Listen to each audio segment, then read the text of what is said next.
Live, I think. We're live.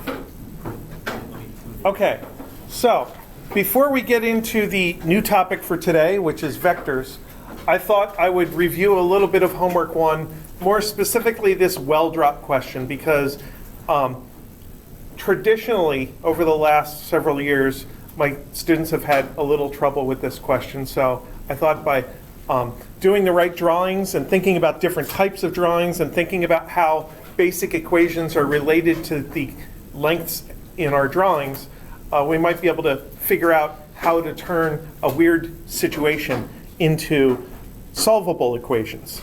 So the setup was that you drop a rock down a well, and then eventually the rock hits the bottom, makes a splash, the sound comes back up, you hear the sound, and you measure the amount of time between the things you know, when you drop it and when you hear the sound. And that amount of time can be used to calculate the depth of the well. So the actual processes that are going on are a free fall of the rock and a constant velocity propagation of the sound wave. I think it says the speed of sound is something like 336 meters per second or something like that. The actual number doesn't matter that much. It doesn't affect anything but the numerical answer. So my basic equation for free fall is delta y is equal to, let's do it all the way, vi y delta t plus 1/2 a y delta t squared.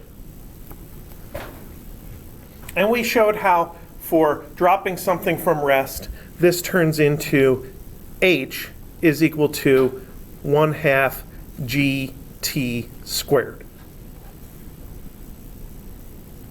Now for the sound, we have a similar equation, delta y is equal to vy delta t. And we don't have an acceleration term because the sound is constant velocity. So this turns into h is equal to v sound times t. Now I drew out a timeline of this situation. This situation is two processes that connect three events. You drop the rock, that's an event. That happens at a moment when you let go. Then there's an extended period of time while the rock is falling. Then there's a splash, that's the event at the bottom. Then there's an extended period of time on the way up, and then the sound gets to your ears, and that's an event. So these equations are for processes. That's why the equations have delta t's in them to start with, because those delta t's represent time intervals during a process. When we simplify it, we typically get rid of the deltas because we're only thinking about one process at a time. But we have to recognize here that the delta t from the fall process was not the same as the delta t from the sound process. And it would not be a good idea to actually call them both plain t. So my strategy is to call this one t1 and call this one t2. By distinguishing them with subscripts, I know that they're not the same time, they're different amounts of time. Now, the connection between them is the drop to detect time. Delta t is equal to 5.0 seconds. Maybe some were less than 5, maybe some were more than 5 seconds. And that is actually T1 plus T2.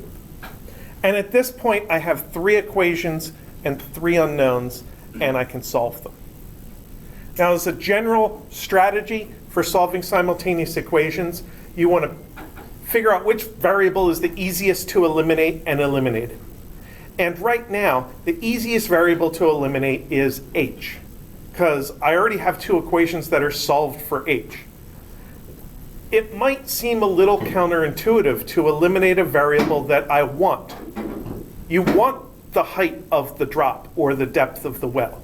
So eliminating that variable means that after you finish your algebra and get a number, you're going to have to plug that number back up in there somewhere and find the other result. But it just makes your algebra so much easier to eliminate easy variables first that it's worth it. So my first algebra step will be to make 1/2 g t1 squared equal to v sound times t2. Then again, I'll figure out which variable's easiest to eliminate and eliminate it in the easiest way possible. Probably I'll just turn this into 1/2 g t1 squared is equal to v sound times t2, which is 5 minus t1. Now I have a single equation with a single variable. I can turn it into a standard form quadratic equation and solve it. Now, as an alternative, since I am doing this with all of the internet available to me, I can just plug my basic equations in to a solver and get it done very quickly. So let's do that. Let's go to Wolfram Alpha and plug in my equations. As it turns out, I can never figure out how to use subscripts in Wolfram Alpha. So I'm going to, I'll call that H because it's already H. I'm going to call this A, and I'm going to call this B. So I have H is equal to 1/2 times G, which is 9.8, times T1 squared, which is A squared. H is equal to 336 times B, because the second equation just says multiply V sound times T2, which is my letter B. And then the last one is 5.0 is equal to A plus B. And then hit enter and wait for it to solve. And if I did everything right, it gives me a bunch of exact answers because this was quadratics. I want the approximate forms. There we go. So I find my T1, my T2, and my height of the well. Now there's two solutions because it was a quadratic system of equations, but the second solution involves a T1 that's negative 73.25. So that means that instead of dropping the rock and then having it splashed, first it hit the bottom, then it hit my hand, which seems a little weird. But on the other hand, the bottom of the well was 26 kilometers down. So I think that second solution is the rock was shot up from the bottom of the well, and it got to my hand by moving faster than the speed of sound, and then 5 seconds later the sound got to my ears. I think that's what the second solution is modeling. But we don't want it. We want the first solution, and it gives us our T1, T2, and H values, and we're kind of done. So, one of the reasons I like this example is because it does involve some of our most basic equations, but it also teaches us how the different parts of a multi-stage system fit together so that we can actually give ourselves ultimately algebra equations that we can solve. All right, so I think I've explained that one enough. Oh, part 2. So this turns into H is equal to 107.346 meters.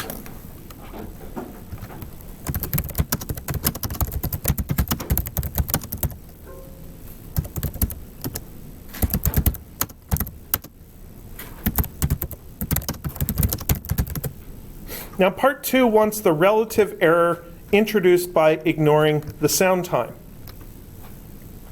So that would be just H is equal to 1/2 times g times t squared, just by plugging the full time into that equation. And that comes out to 122.5 meters if you use g equals 9.8. And if I use g equals 9.8 in part 1, I have to use g equals 9.8 in part 2.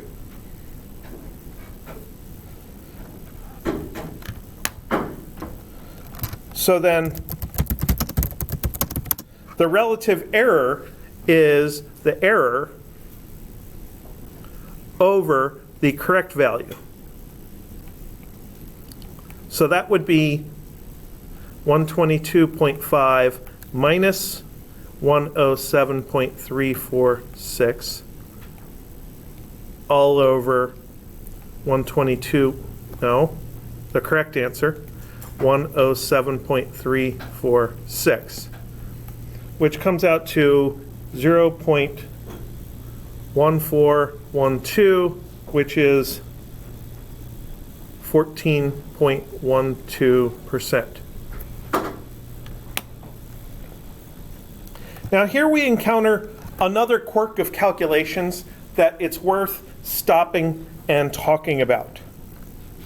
So,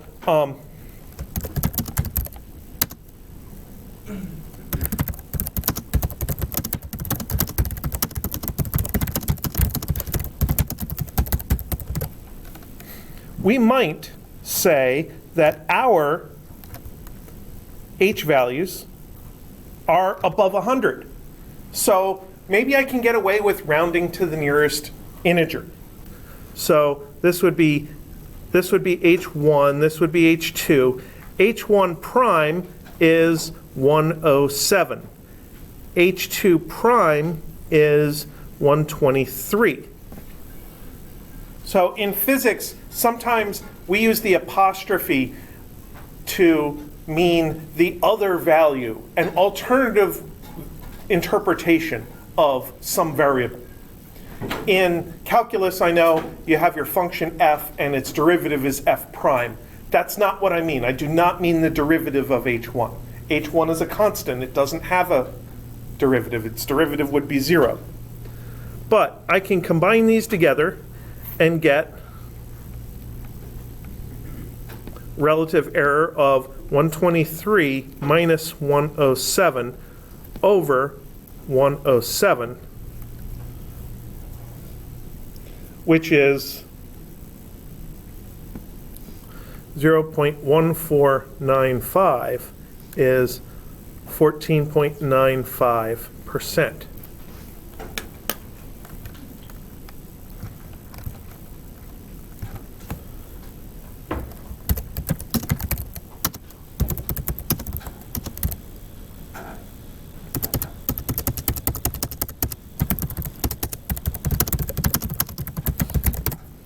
Now the question here is, how accurate do we need our answer to be? How much wiggle room is allowed?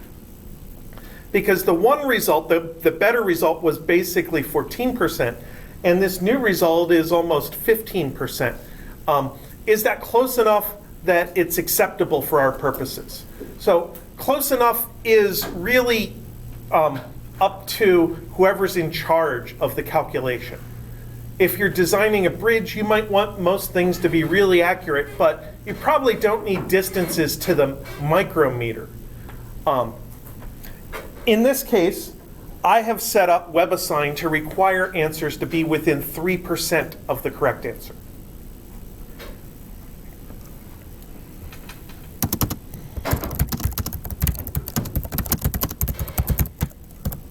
Now that's not 3 percentage points.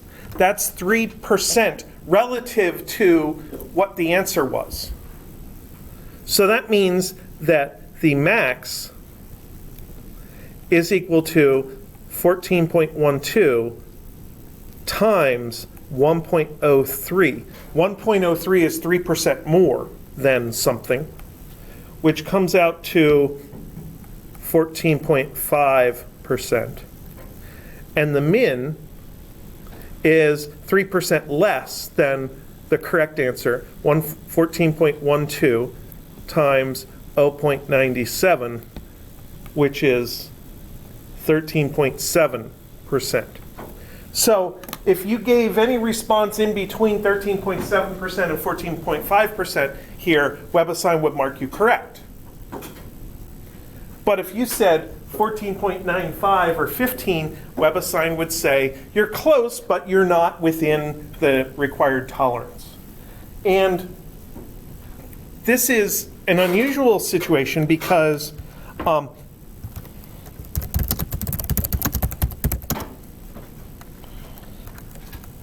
it was caused by round-off error.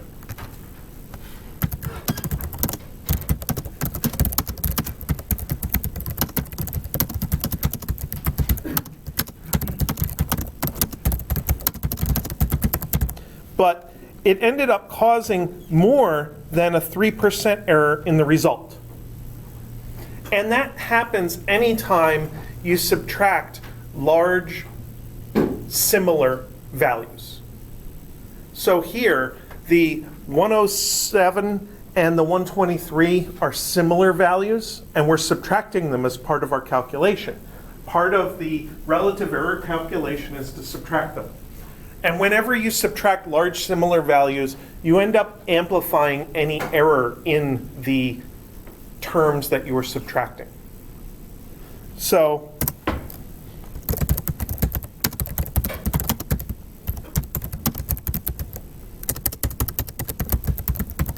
consider carrying extra precision.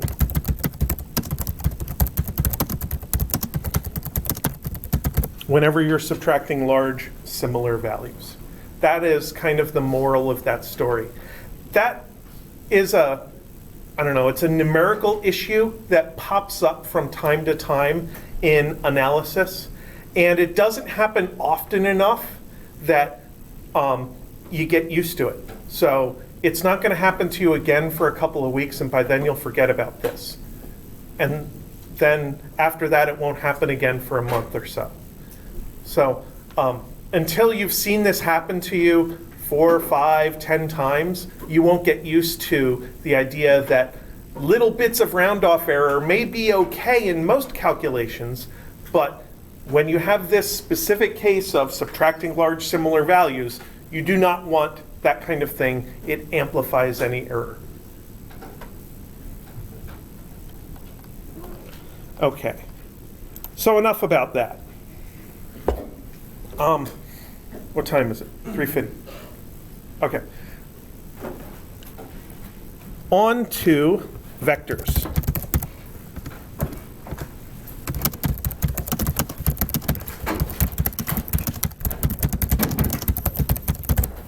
First, a definition. A vector is a quantity that has magnitude and direction.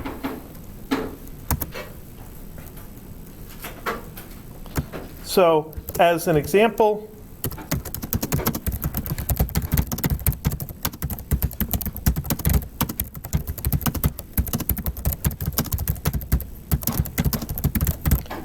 a displacement vector should specify somehow the distance and direction between 2 points.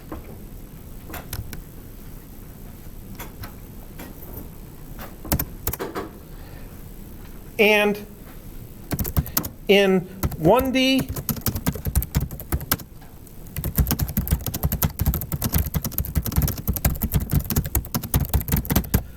it's pretty easy to deal with vectors in one dimension. It's just positive or negative values. So when we started dealing with velocity instead of speed, when we said delta x is x2 minus x1, and it could come out negative, those were vector quantities.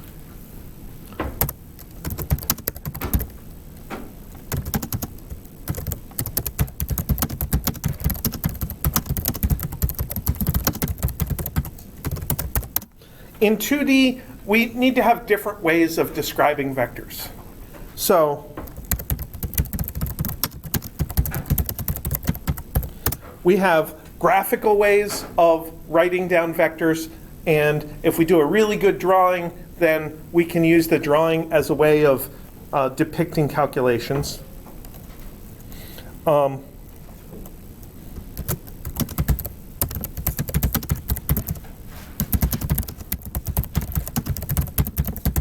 We can describe a vector as separate magnitude and direction quantities. So the magnitude will be some length or speed or strength of a force or something like that.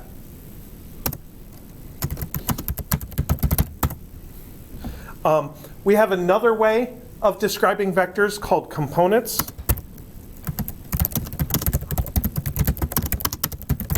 And as an example of components, the coordinates of a point count as components of a vector.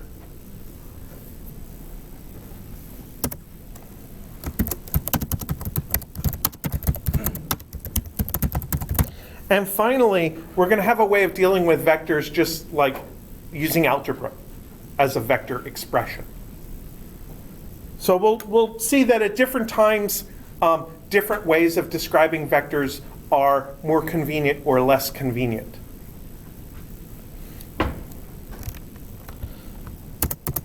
So,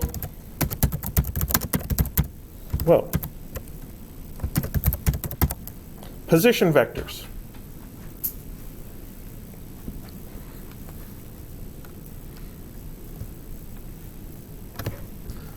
So I'm going to try to have the graphical version always be part of what we do, but we're not going to rely on the graphs in order to give us our results. We're going to use the graphs as clues of how we're going to do the analysis.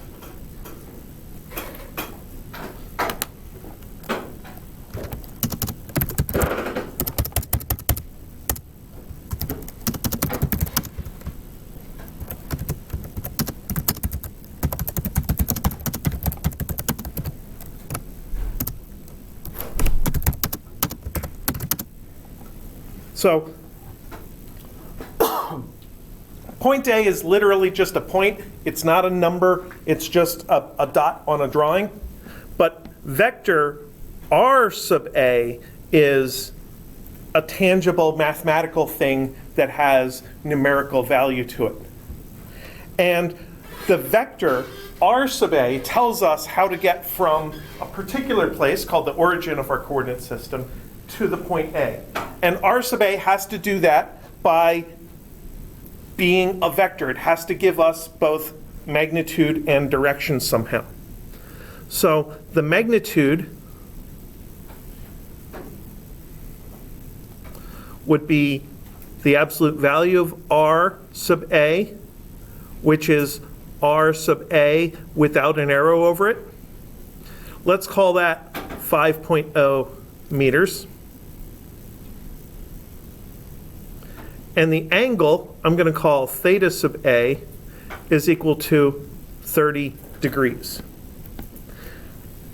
Now, when I say a vector is at 30 degrees, that has to mean something. And there are different systems for turning degree values into directions. One system is the one that's used in geography, such as in boat and plane navigation and weather maps and stuff. In that system, 0 degrees is north and 90 degrees is east. Of course, that's not the system we're going to use. We're going to use the system that's used by mathematicians. So in that system, we start at the x-axis and we measure that way. That's theta sub A. Actually, I need more space. So theta sub A is that angle.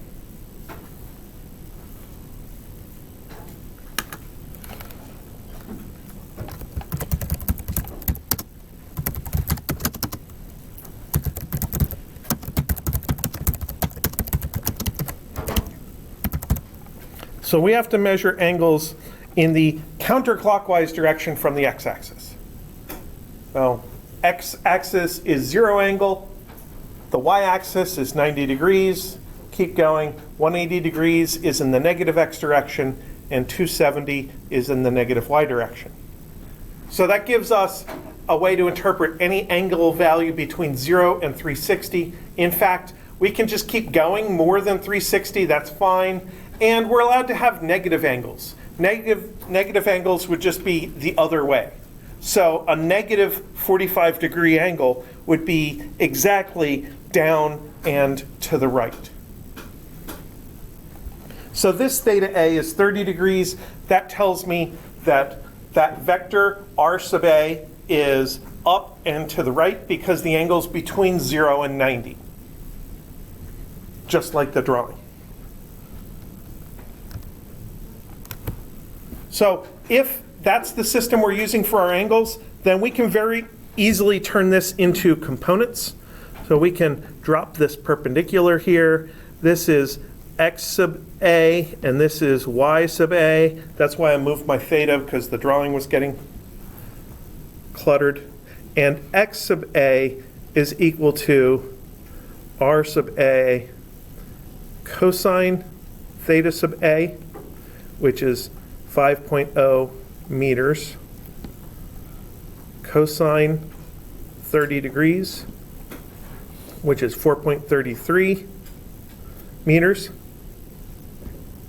and y sub A is r sub A sine theta sub A, which is 5.0 meters sine 30 degrees, which is 2.5 meters. And 30 degrees isn't quite at 45, so you expect that this vector is going to be closer to the x direction than the y direction. And the x component is more than the y component. This vector is more to the right and less up.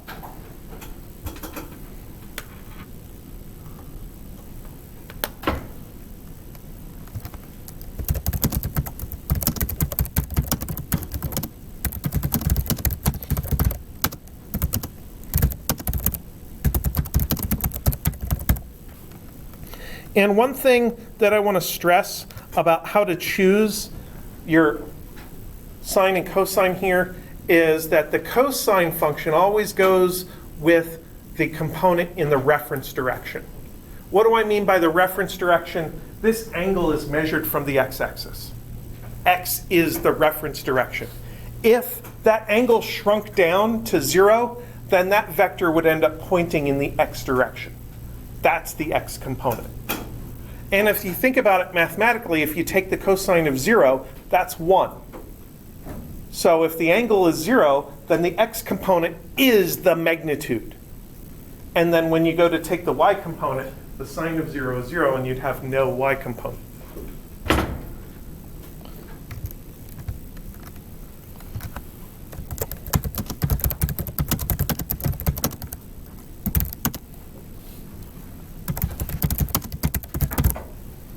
Now, unfortunately, we can't always rely on a knee-jerk system of using cosine for the x component and sine for the y component. Sometimes we know weird angles. So here is a point B with its r sub B vector. And I'm going to say that that is 20 degrees left of the x-axis. So there's x, there's y, and B is 3.0 meters instead of 5 at 20 degrees left of y axis. So that makes it a little bit more annoying to try to figure out the components. So I can certainly finish the triangle here and use that right triangle in order to relate the components and the angle together. So in that case, B sub x and B sub y are the things that I'm calculating. In triangle trig, the actual sides of the triangle are always positive. So the trig is always going to give us positive results, which means that if something is supposed to be negative, we have to manually make it negative. So I want to think about these two components. is the x component supposed to be positive or negative? It's negative x, but the y component is positive. So I'm going to put a minus sign there and either write down or don't write down the positive sign. I like putting the plus sign there sometimes just to remind myself that I thought about it. And then I get my magnitude.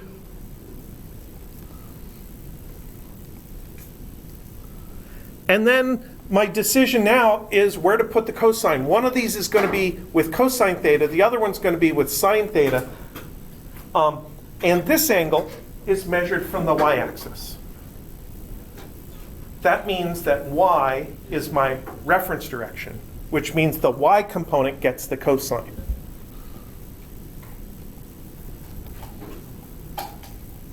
Or you could say that the y is the adjacent for that angle.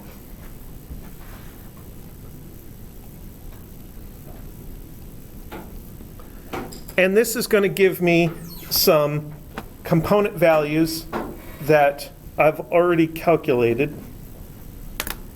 Why aren't they on that screen?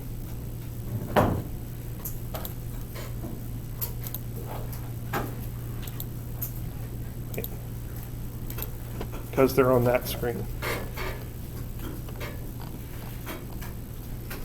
The x component is minus 1.03, and the y component is plus 2.82.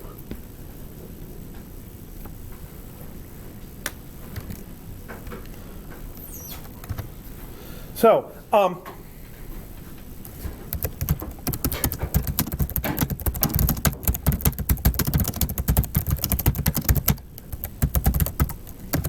we can, of course, recover the magnitude and direction from the components. So you can do something like b is equal to the square root of 1.03 squared plus 2.82 squared. And that had better come out to 3.0. And when we go to find the angle, we have to be a little bit careful because we know that the tangent of theta b should be b sub y over b sub x. And this is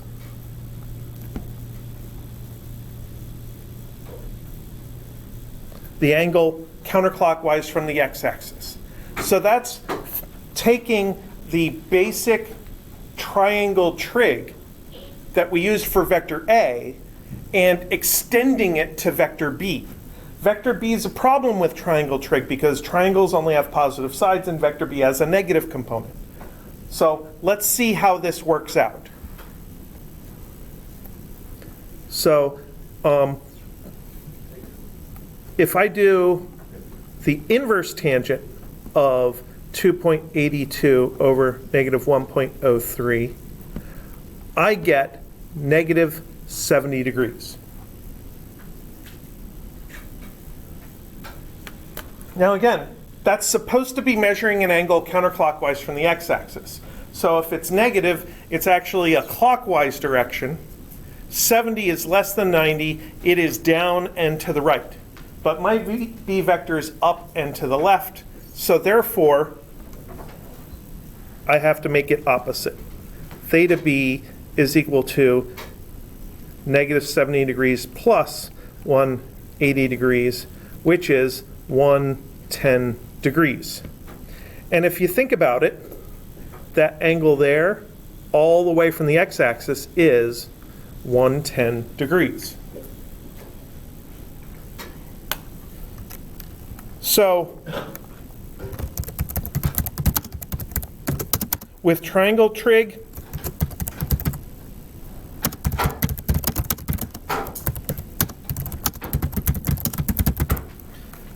you have angles between 0 and 90 and all positive sides.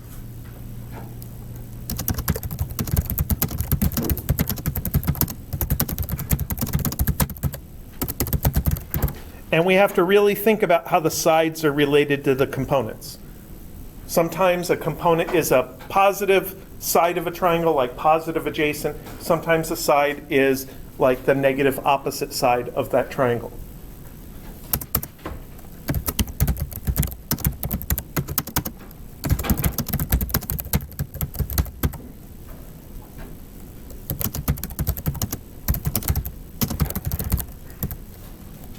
So with the extended trig, we just use the components, whether they're positive or negative. The angles can be anything, and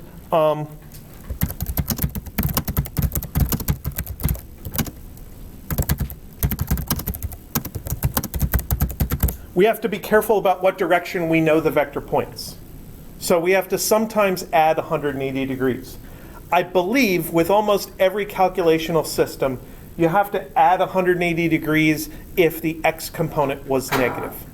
I think that's the way it works out, but it's much better just to keep your head in the game, understand what the vectors are that you're dealing with, what direction you expect them to be pointing, what kind of an angle do you expect to be the result of a vector in that direction.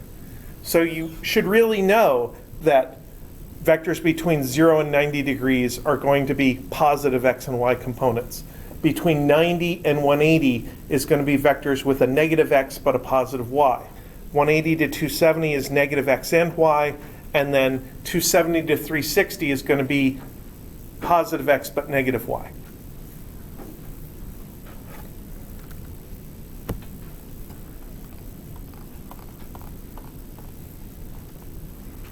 All right, so that's just vectors so far, and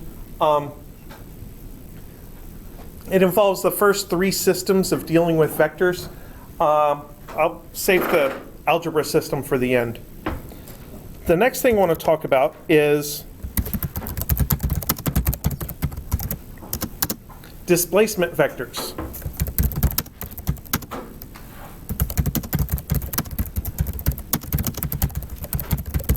And displacement vectors involve the operations of addition and subtraction.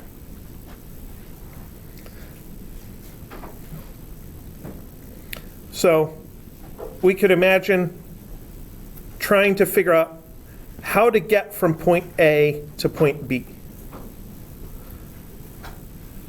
So here is our exact same point A that we had before. Here is our exact same point B that we had before. B was blue. And then to get from point A to point B, there's a vector there, which I might call delta R AB. A plane R vector is a position, a delta R is a displacement. So then delta R AB mathematically is R sub B minus R sub A.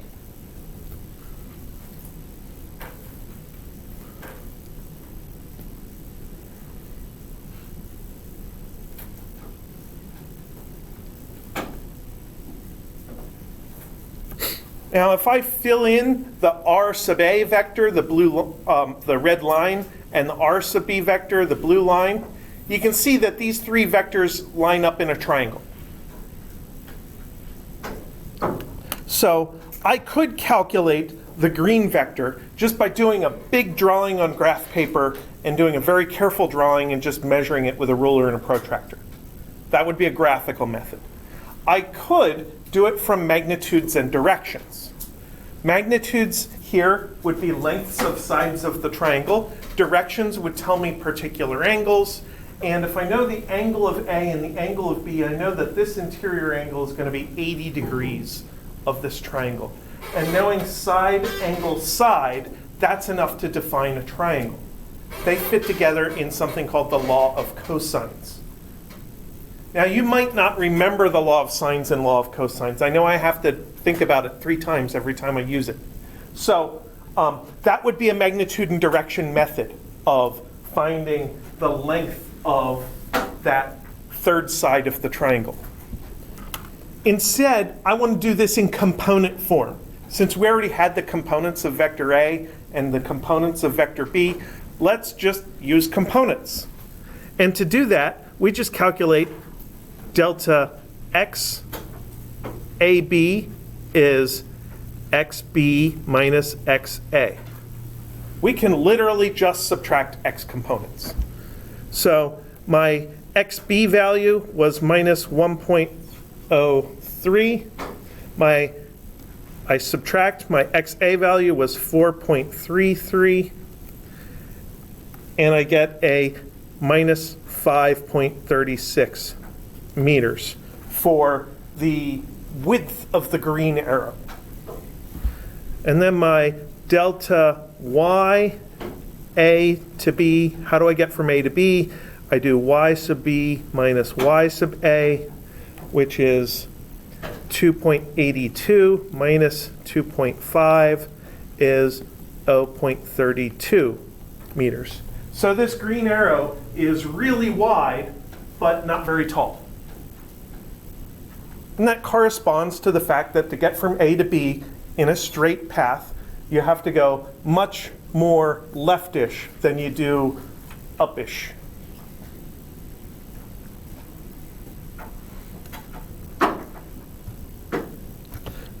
Now, we might be interested in knowing the magnitude and direction of that displacement. So, of course, we can do delta R AB is equal to the square root of 5.36 squared plus 0.32 squared.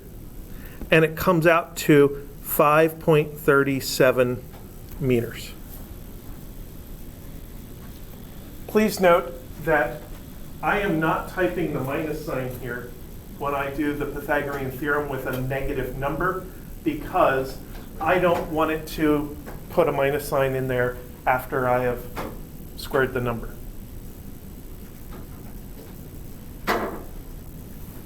Yeah. And then the inverse tangent of delta YAB over delta XAB is the inverse tangent of 0.32 over negative 5.36 is negative 3.4 degrees. This goes a lot faster when I already have the numbers done. And then I need to stop and think about that. Delta R, well, I would call it theta AB. The direction of delta RAB should be a little less than 180. It shouldn't be negative 3.4. So I need to take that negative 3.4, flip it around, subtract it from 180. So this is negative 3.4 plus 180 degrees is 176.6 degrees. So now I know my magnitude and direction of that delta RAB vector, which is something I frequently need.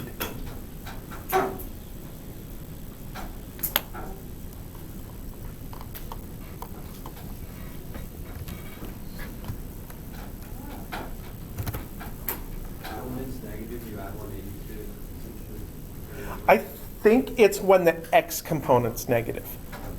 You add 180. It doesn't matter what the y component is. I think your calculator will always give you a result between negative 90 and 90, and that only covers over here. So if your vector is over there, you have to add 180. So then 176 degrees would be as if, like, from the A point, there was an e-coordinate plane. And yes, actually, that's a good thing to bring up. So if I wanted to draw this, I could kind of draw a new set of axes here, and then that 176 would be over there. So it's just with respect to the x-axis? It's with respect to the local x-axis, not the global x-axis. Yeah, because a delta vector, a displacement vector, starts from a point. So you want to think about where it points from there, it has its own local x and y axes. That idea will come back to haunt you later on when you do statics and dynamics and think about velocities in polar coordinates. Because in polar coordinates you have an r and a theta like we're doing, a distance and an angle, and you have a thing called the local r unit vector, which points outward away from the origin from where you are, and depending on where you are, it points in different directions. And that messes with your ability to do dynamics in polar coordinates. And it's the source of the centrifugal and Coriolis forces. It's the reason why it's very difficult to walk around on a merry-go-round.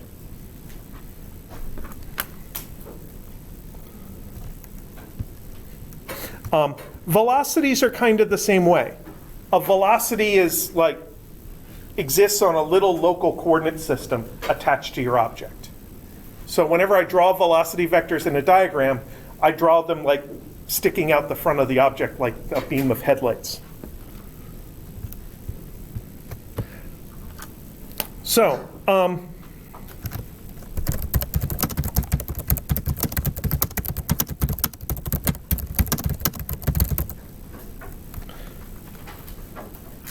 we have our two basic operations, vector subtraction, which goes from one arrowhead to another. So we have our two vectors like that, and then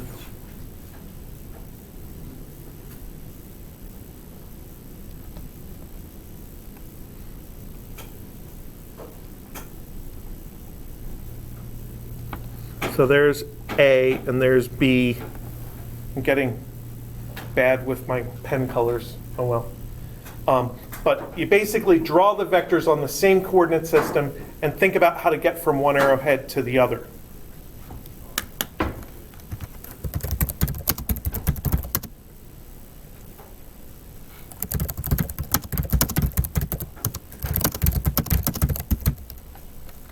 And vector addition, on the other hand, involves following one vector and then the next. So what I mean there is this is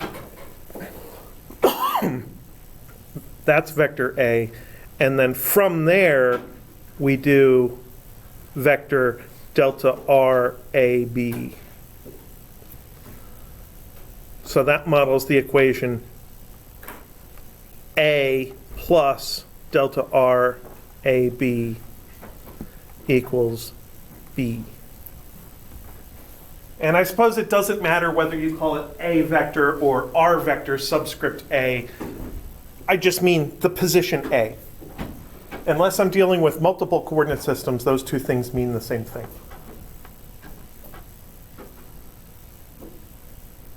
So with vector subtraction, both vectors get anchored to the origin. And with vector addition, the second vector gets anchored to the end of the first vector, if you're thinking about them graphically.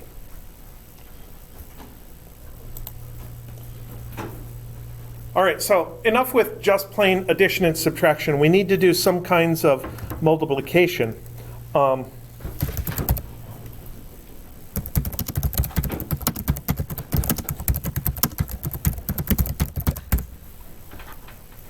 We have some equations that deal with velocity that turn into vector equations, and those involve scalar multiplication.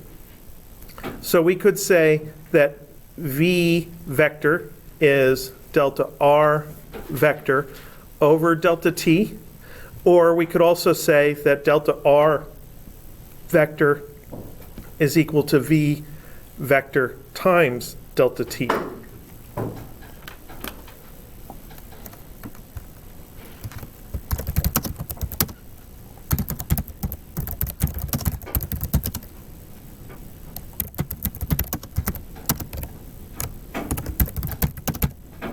And both of those are considered multiplication.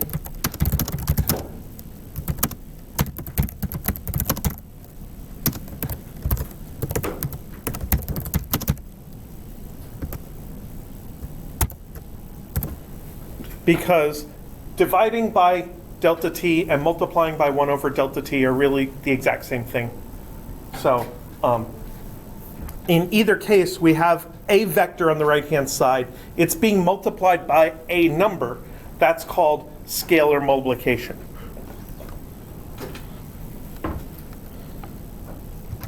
So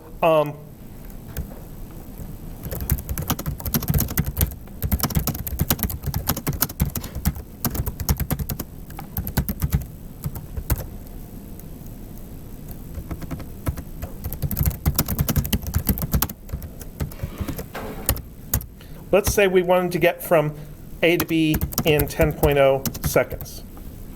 So then we could figure out that V, well, let's just call it V, is equal to delta R A to B vector over delta T, and split that into two equations. V sub x is delta x over delta t, and v sub y is delta y over delta t.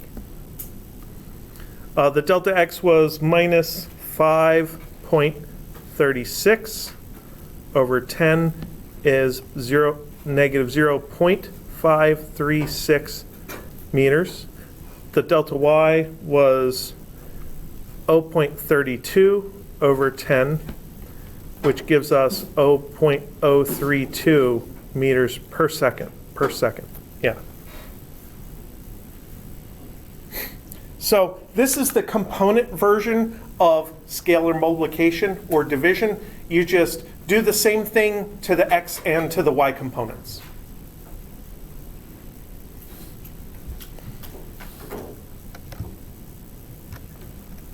So then, what's the magnitude? The magnitude would be v without a vector sign. You could also say v vector with absolute value bars. And that's square root of 0.536 squared plus 0.032 squared, which comes out to 0.537 meters per second.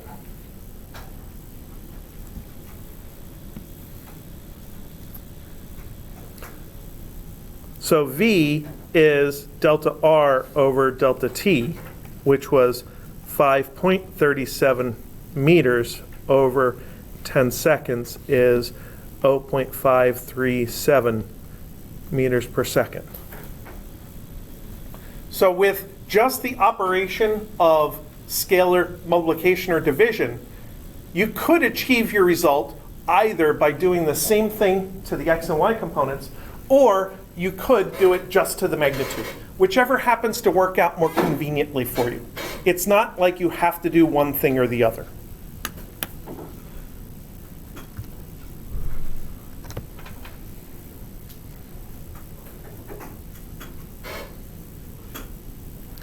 Graphically, here is your delta R vector, and here is your V vector. Graphically, it should point in the same direction, just be a different length.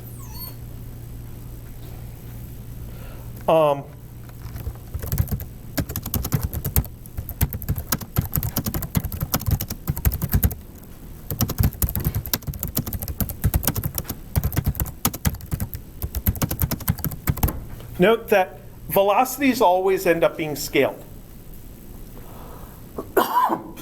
With drawings of physical distances, sometimes you need to make scale drawings, but if you're making a drawing of a Rubik's Cube, it is something perfect size to put in a piece of paper, so you could make it 100% scale. If you're making a drawing of things that are meters, then you probably need to shrink it down to fit on the paper. Maybe you do a scale of 1 meter in real life corresponds to 1 centimeter in the drawing or something like that.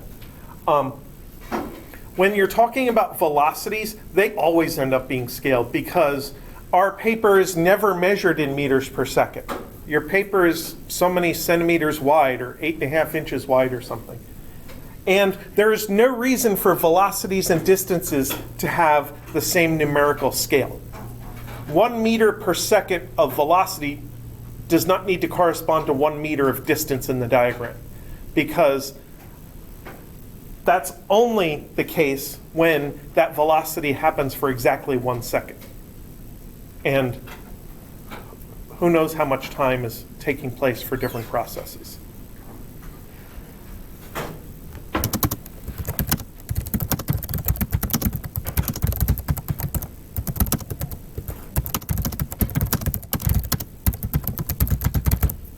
So I'm justifying the fact that my velocity isn't necessarily exactly 1/10 the size of the displacement. Now, once you've drawn a velocity vector, you want other velocity vectors to be like similar in scale to that. But velocities and displacements have arbitrary lengths with respect to each other.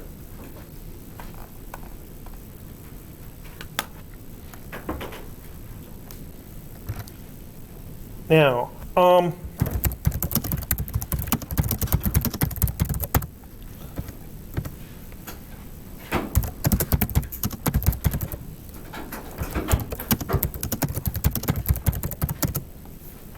I want to talk a little bit about another system for describing vectors called unit vectors or hat vectors.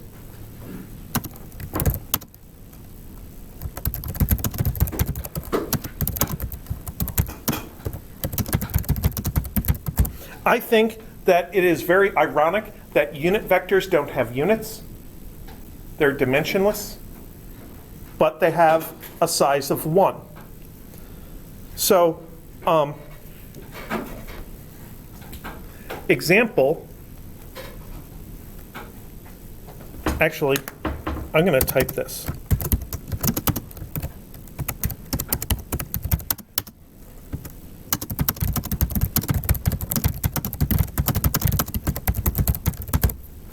The x hat is a unit vector that points in the x direction.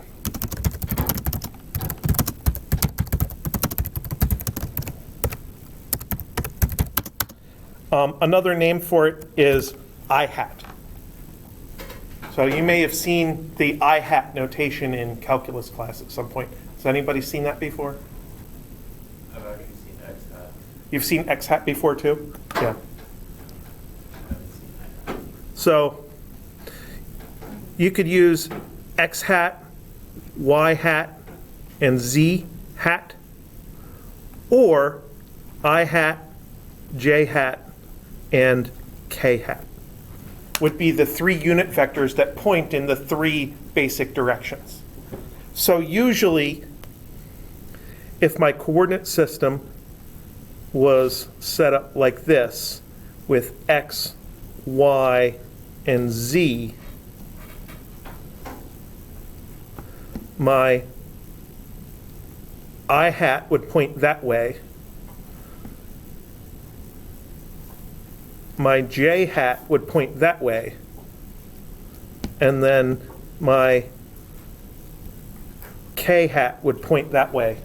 And here in this drawing, the z-axis is supposed to be like pointing out of the page. Now, we're not going to deal with very many 3-dimensional drawings in Physics 1. We'll have 3-dimensional situations definitely in Physics 2, because magnetism always involves 3 dimensions.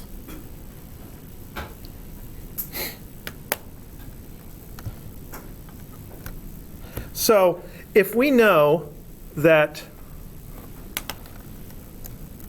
a vector has certain components,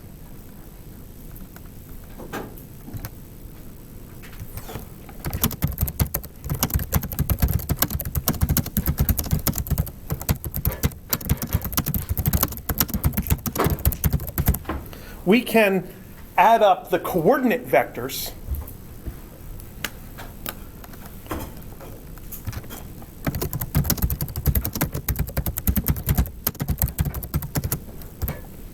and scale them to the components of our known vector, and it gives us a way of writing down a vector in an algebra expression.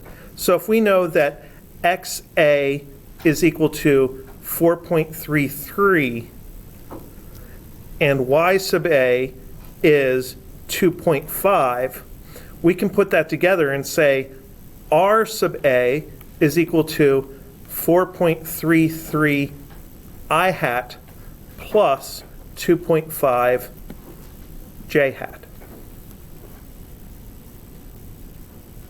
So we just scale each unit vector by the corresponding component and add them all together, and that is a vector expression, a way of writing a vector that is basically all vectors.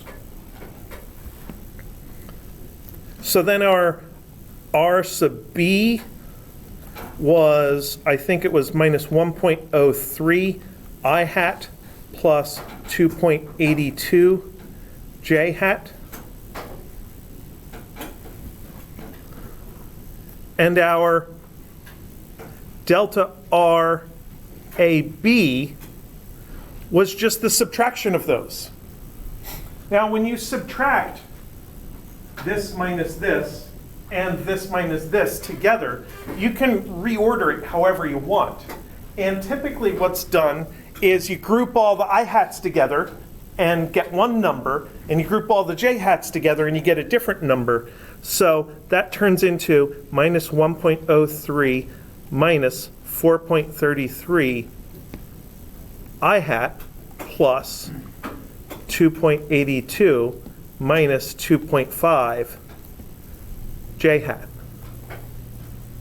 which gives you the result we got, which was negative 5.36 I hat plus 0.32 J hat.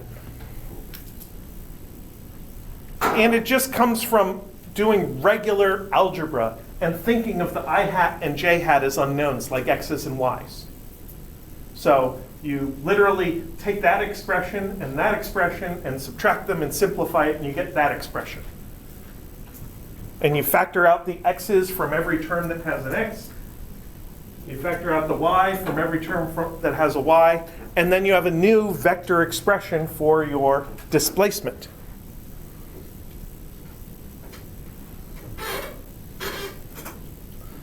And that idea works with the scalar multiplication and division as well, because V is delta R AB over delta T is minus 5.36 I hat plus 0.32 J hat all over 10.0, which is what ends up giving us our negative 0.536 I hat plus 0.032 J hat. So with multiplication or division, because the different components are being added, the numbers are being added, but the terms are technically being added, it reminds us to use the distributive property of multiplication and division. So it reminds us to divide both of them by 10.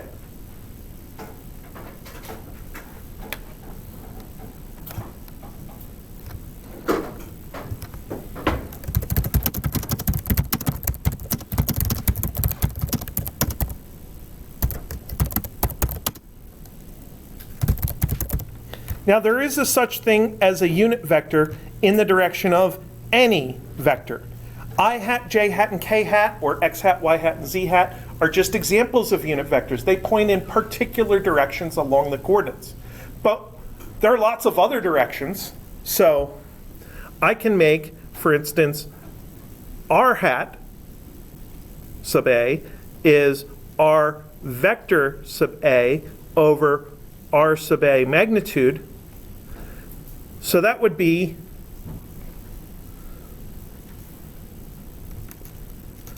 4.33 and 2.5. 4.33 I hat plus 2.5 J hat over the magnitude of RA. I'm going to cheat and look back and say, oh, that was 5.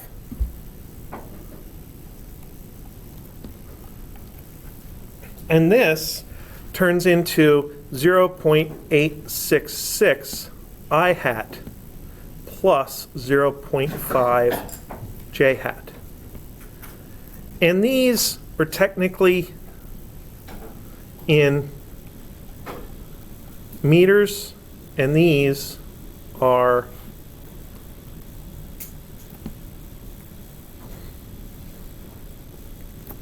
dimensionless. Now, does anybody happen to recognize the number 0.866? It's on 60. It is. It is. It's also the cosine of 30. Yeah. So this is cosine 30 degrees I hat plus sine 30 degrees j hat.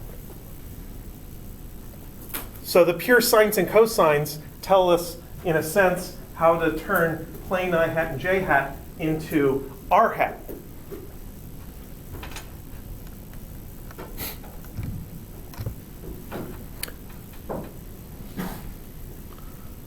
Now the question you may be thinking of is, why do we define all this stuff and do all this stuff? Well, there's 2 reasons. One, r vector A is definitely equal to r magnitude A times r hat A.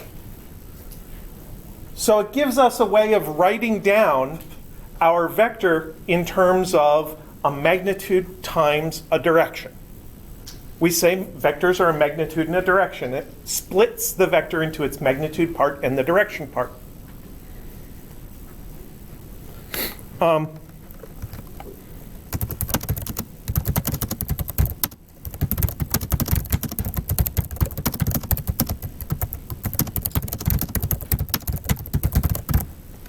Another thing that does for us is that since hat vectors do not have units, hat vectors can correspond to anything.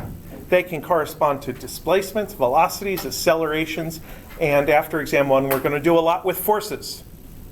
So I could say that if I know that force vector A has a certain magnitude, and it's in the direction of r hat A, because there's a string pulling in that direction, all of a sudden,